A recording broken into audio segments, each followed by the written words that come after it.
this is a half-coon baby in here.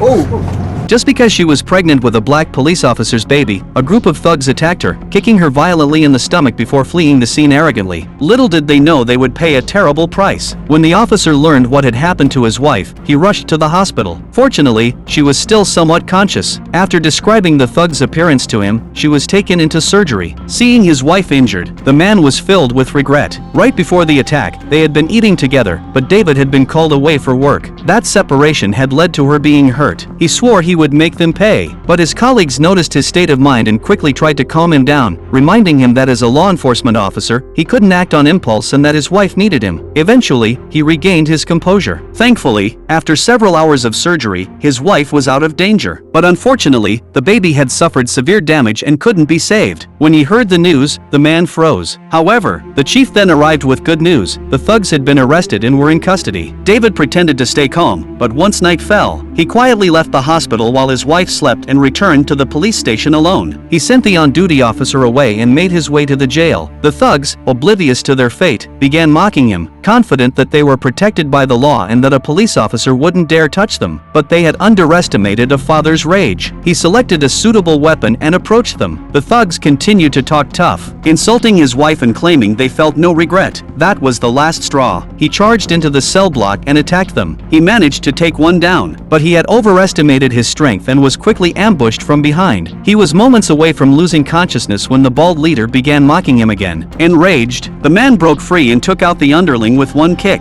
He then opened the leader's cell door. A brutal fight ensued. Even after being cut, he didn't back down. Just as the thug turned to grab a gun, the man tackled him to the ground and delivered a devastating punch. The thug spat up blood but continued to mock him. Thinking of his lost child, the man's last bit of mercy vanished. He couldn't contain his anger any longer and began pounding the thug's face until he finally stopped moving. Afterward, he felt no regret. If he had to do it all over again, he would still act the same way. Just as he prepared himself to face legal consequences, the chief told him that the incident would be reported as nothing more than an attempted prison break, stopped by a brave officer. With the chief's help, the man not only avoided punishment but also earned a commendation for his bravery.